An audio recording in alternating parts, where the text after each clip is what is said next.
वो सियासत के सूरमा हैं, वो नए भारत के जनक हैं। वो जनता से अपने मन की बात तो करते हैं, लेकिन उनके मन में क्या है उसे बड़े बड़े सियासी पंडित भी नहीं पढ़ पाते। वो कब क्या फैसले ले लें किसी को एहसास तक नहीं होता। वो किसी से चर्चा तक नहीं करते और एक के बाद एक चौंकाने वाले फैसले ले लेते हैं। उनके फैसलों पर कई बार सवाल उठते हैं, कई बार तो विरोध भी होता है, लेकिन वो अपने फैसलों पर हमेशा अडिग रहते हैं। वो जिन्हें अमेरिका की पॉपुलर मैगजीन टाइम ने सबसे टॉप पर रखा है और वो जिनका लोहा देश से लेकर दुनिया तक ने माना है। एक ऐसी शख्सियत जिन्हें दुनिया नरेंद्र दामोदर दास मोदी के नाम से जानती है। नमस्कार, मैं हूं आपके साथ सुमित गुप्ता। आज हम इस खास प्रोग्राम में पीएम मोदी का सरप्राइज फैक्टर दिखाएंगे। बताएंगे आपको कैसे पीएम मोदी ने एक के बाद एक चौंकाने वाले फैसले लिए और देश दुनिया को चौंका कर रख दिया।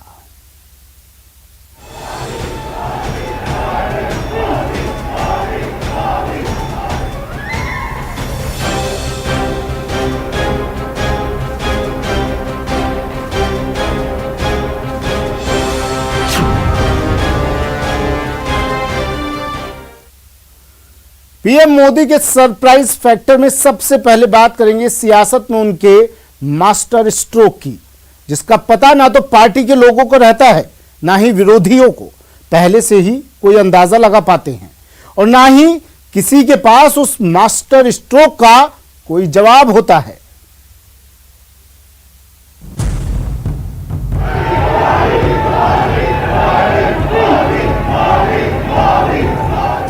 भूपेंद्र भाई रजनीकांत पटेल ઈશ્વરને નામે સોગંદ લઉં છું કે ગુજરાત રાજ્યના રાજ્ય કક્ષાના મંત્રી તરીકે ગુજરાત રાજ્યના રાજ્ય કક્ષાના મંત્રી તરીકે સાચી શ્રદ્ધા અને નિષ્ઠા ધરાવીશ। હું હું ભારતના સાર્વભૌમત્વનું અને સાર્વભૌમત્વનું અને અખંડતાનું સમર્થન કરીશ। અખંડતાનું સમર્થન કરીશ।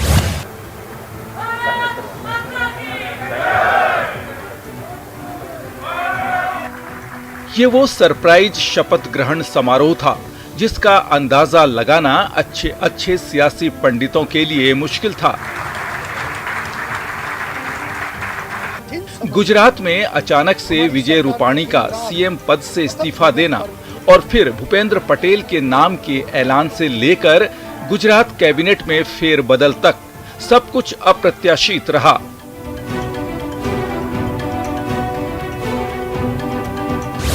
ऐसे फैसले को भारतीय सियासत में खतरों का खेल कहा जाता है, लेकिन पीएम मोदी इस तरह के खेल में माहिर हैं और एकाध मौके को छोड़ दें तो फिर कम ही ऐसे मौके आए जब उनके सरप्राइज पैकेज का दांव उल्टा पड़ा हो। गुजरात में जो अभी हुआ है, कुछ ऐसी ही तस्वीर जुलाई में कर्नाटक में देखने को उस वक्त मिली थी जब अचानक ये खबर आई कि क्षेत्रीय क्षत्रप बीएस येदियुरप्पा सीएम पद से इस्तीफा देने जा रहे हैं। उनके इस्तीफे को लेकर सियासी पंडितों ने कई अटकलें लगाई। मसलन येदियुरप्पा के काम करने के तरीके से लेकर उनके 2 साल के लिए सीएम पद पर बने रहने के इकरारनामे और उनके कामकाज में बेटे बीवाई विजेंद्र के दखल की। लेकिन कोई ये ठीक ठाक नहीं बता पाया कि उन्होंने इस्तीफा क्यों दिया। उनके इस्तीफे के बाद बसवराज बोमई के शपथ ने भी सबको चौंका दिया, क्योंकि येदियुरप्पा की अगुवाई वाली सरकार में बोमई के पास राज्य का गृह मंत्रालय, कानून और कर्नाटक के संसदीय कार्य और विधान मंत्री का पदभार था और वो इस बात से इनकार कर चुके थे कि वे अगले सीएम बनने वाले हैं। लेकिन लिंगायत समुदाय से आने वाले बसवराज बोमई को सीएम बनवाकर पीएम मोदी ने ये साफ कर दिया कि वो लीक पर चलने के आदी नहीं हैं। कर्नाटक और गुजरात जैसी तस्वीरें उत्तराखंड से भी आई थी, जहां त्रिवेंद्र सिंह रावत को 4 साल सरकार चलाने के बाद मुख्यमंत्री पद छोड़ना पड़ा। उनके बाद तीरथ सिंह रावत आए और खास बात यह है कि तीरथ सिंह रावत महज 4 महीने ही सीएम रह पाए और पीएम मोदी ने सबको चौंकाते हुए पुष्कर सिंह धामी को उत्तराखंड का सीएम बनवा दिया। दरअसल उत्तराखंड में पार्टी के अंदर खाने चल रही राजनीति पर लगाम लगाने के लिए पीएम मोदी ने धामी पर बाजी लगाई और विपक्षी कांग्रेस की राजनीति को भी हिलाकर रख दिया। राजनीति के शह और मात के खेल में पीएम मोदी जहां चौंकाने वाले फैसले लेते हैं, वहीं वो मास्टर स्ट्रोक लगाने में भी माहिर हैं। आर्थिक रूप से पिछड़े सवर्णों के लिए आरक्षण का रास्ता साफ कर पीएम मोदी ने इसका एक शानदार नमूना भी पेश किया। विरोधियों को धूल चटाने वाले मास्टर स्ट्रोक की तरह पीएम मोदी जहां पाकिस्तान पर एयर स्ट्राइक और सर्जिकल स्ट्राइक कर अपने शानदार रणकौशल का नमूना पेश करते हैं, वहीं वो चीन से तनातनी के बीच अचानक सरहद पर पहुंचकर जवानों का जोश भी बढ़ाते हैं। जुलाई 2020 में जब चीन से तनाव चरम पर था, तब प्रधानमंत्री नरेंद्र मोदी अचानक एक सुबह लेह पहुंच गए।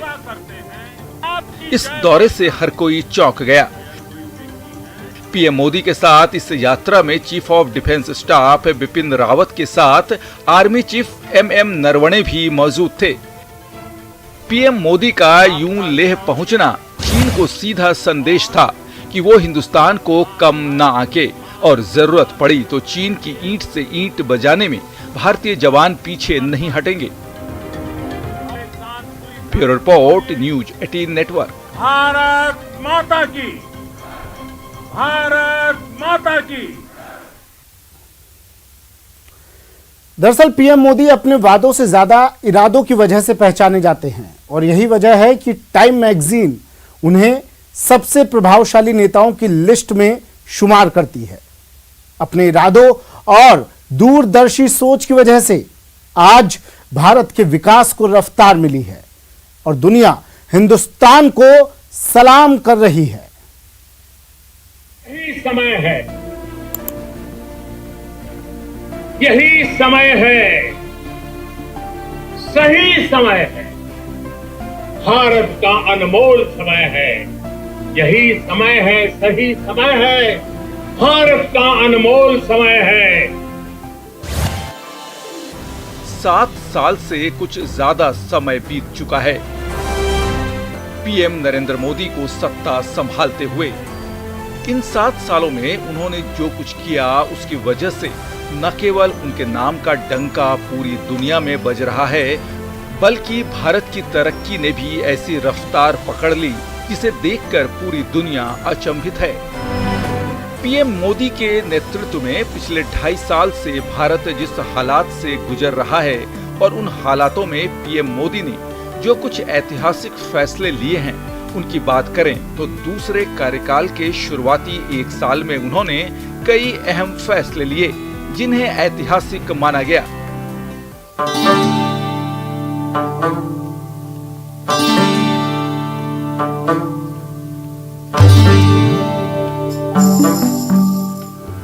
बात जम्मू कश्मीर से अनुच्छेद 370 हटाना हो या फिर नागरिकता संशोधन एक्ट को पास करना हो, उन्होंने दिखा दिया कि अगर राजनीतिक इच्छा शक्ति मजबूत हो तो कठिन फैसले लिए जा सकते हैं। जुलाई 2020 में पीएम मोदी ने देश में नई राष्ट्रीय शिक्षा नीति को मंजूरी दी। नई शिक्षा नीति में 10+2 के फॉर्मेट को पूरी तरह खत्म कर दिया गया और उसकी जगह 5+3+3+4 का फॉर्मेट लाया गया। पीएम मोदी दूसरे कार्यकाल में देश की रफ्तार को नया आयाम दे पाते, उससे पहले ही कोरोना महामारी लॉकडाउन के रूप में महाआफत लेकर आ गई। जीडीपी माइनस में चली गई तो लोगों की हेल्थ सिक्योरिटी का सवाल विकराल होने लगा। इसी मुश्किल वक्त में पीएम मोदी के आत्मनिर्भर भारत का मंत्र काम आया। जिस भारत में न तो पीपीई किट का उत्पादन होता था और न सैनिटाइजर और मास्क बनाने वाली कंपनियों की संख्या ज्यादा थी, वहीं आज देश में पीपीई किट से लेकर मास्क और सैनिटाइजर का इतना उत्पादन हो रहा है कि इसे दूसरे देशों को निर्यात भी किया जा रहा है।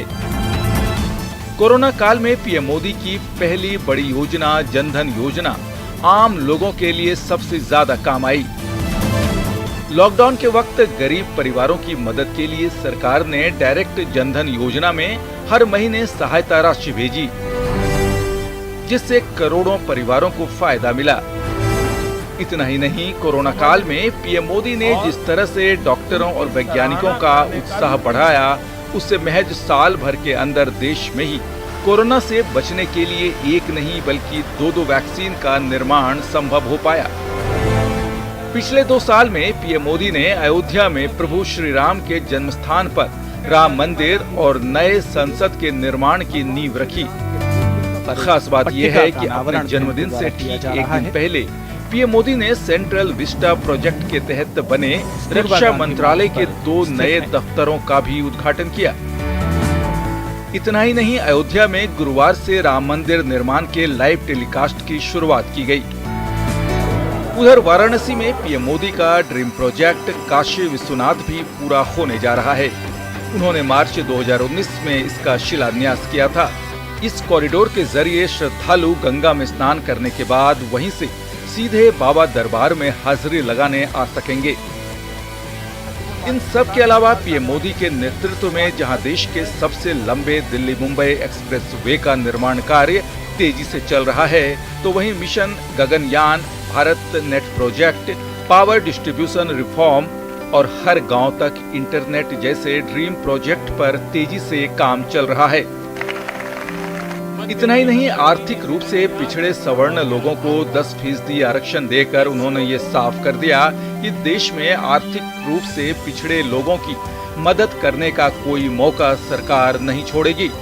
जिस तरह से आर्थिक रूप से पिछड़े सवर्णों को आरक्षण देकर पीएम मोदी ने आर्थिक समानता की नींव रखी, वहीं उन्होंने नॉर्थ ईस्ट के राज्यों में पर्यटन को बढ़ावा देने की ऐसी योजना बनाई जिससे भारत के साथ साथ पूरी दुनिया के लोगों को पूर्वोत्तर की खूबसूरती से रूबरू होने का मौका मिल सकेगा। इन सब योजनाओं के अलावा तमाम ऐसी योजनाएं हैं जिससे देश की तरक्की को नया आयाम मिल रहा है। पहले की तरह पीएम मोदी अभी भी बिना थके और बिना रुके काम कर रहे हैं और अपने उस बयान पर कायम हैं कि फर्क थोड़ा सा है तेरे और मेरे इश्क में। तू माशूक की खातिर रात भर जागता है और मुझे मातृभूमि के हालात सोने नहीं देते। Bureau report, news 18 Rajasthan. Modi प्रधानमंत्री नरेंद्र मोदी का surprising factor central Vista project भी है, जिसके तहत 2 इमारतों का काम पूरा होते ही नए भारत ने एक और कदम आगे बढ़ा दिया है। यह ऐसा प्रोजेक्ट है जिससे देश की सुरक्षा सिस्टम को और मजबूती मिलेगी। खास बात यह है कि सेंट्रल विस्टा प्रोजेक्ट के तहत जिन 2 इमारतों को 24 महीने में पूरा होना था, उसे 12 महीने में ही पूरा कर लिया गया है।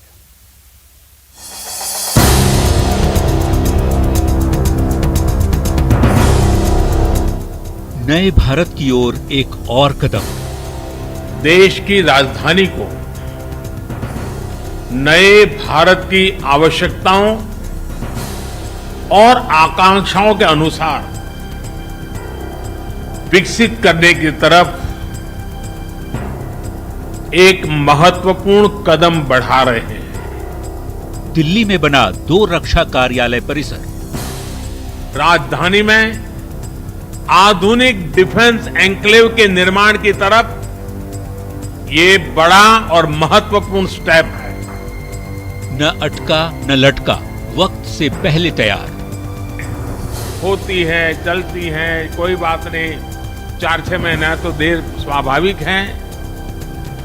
हमने एक नया वर्क कल्चर सरकार में लाने का ईमानदारी से प्रयास किया। सेंट्रल विस्टा से मजबूत सुरक्षा। डिफेंस ऑफिस कॉम्प्लेक्स हमारी सेनाओं के कामकाज को अधिक सुविधाजनक, अधिक प्रभावी बनाने के प्रयासों को और सशक्त करने वाला है। मौका है 2 रक्षा कार्यालय परिसरों के उद्घाटन का। ये रक्षा कार्यालय परिसर दिल्ली के कस्तूरबा गांधी मार्ग और अफ्रीका एवेन्यू में बने हैं। इन नए दफ्तरों को बनाने की जरूरत क्यों पड़ी, पहले इसे जान लीजिए। देश की रक्षा सुरक्षा से जुड़ा कामकाज दशकों पुराने हटबैंड से हो, ये कैसे संभव हो सकता है। इस कार्यक्रम के दौरान पीएम मोदी ने सेंट्रल विस्टा प्रोजेक्ट की वेबसाइट को भी लॉन्च किया। अपने संबोधन में प्रधानमंत्री ने न सिर्फ इसे नए भारत की तरफ बढ़ता कदम बताया, बल्कि इन नए ऑफिसर्स के जरिए देश की सुरक्षा को ज्यादा मजबूती मिलने का दावा भी किया। अब केजी मार्ग और अफ्रीका एवेन्यू में बने ये आधुनिक ऑफिस राष्ट्र की सुरक्षा से जुड़े हर काम को प्रभावी रूप से चलाने में बहुत मदद करेंगे। कार्यक्रम के दौरान पीएम मोदी ने एक बार फिर सेंट्रल विस्टा प्रोजेक्ट पर उंगली उठाने वालों को घेरा। पीएम ने बताया कि ये नए दफ्तर सिर्फ 11 एकड़ भूमि में बने और पहले के दफ्तरों के मुकाबले 5 गुना कम जमीन पर ये बनकर तैयार हो चुके हैं। जो लोग सेंट्रल विस्टा के प्रोजेक्ट के पीछे डंडा लेकर के पड़े थे, वे बड़ी चतुराई से, बड़ी चालाकी से सेंट्रल विस्टा प्रोजेक्ट का ये भी एक हिस्सा है, इस पर बिल्कुल चुप रहते थे। देश की राजधानी कैसी होनी चाहिए, प्रधानमंत्री ने इस पर भी अपनी राय रखी और सेंट्रल विस्टा के निर्माण के पीछे उसी भावना के होने की बात कही। आज देश देख रहा है कि सेंट्रल विस्टा के पीछे हम कर क्या रहे हैं। इस मौके पर मंत्री हरदीप पुरी और रक्षा मंत्री Rajnath Singh, CDS chief general Bipin Rawat सहित तीनों सेना के अध्यक्ष भी मौजूद रहे। प्रधानमंत्री नरेंद्र मोदी से पहले मंत्री हरदीप पुरी और राजनाथ सिंह ने सभा को संबोधित किया। इस प्रोजेक्ट से तब आज तक 6.4 लाख और से अधिक पर्सन डेज का रोजगार के अवसर पैदा किए हैं।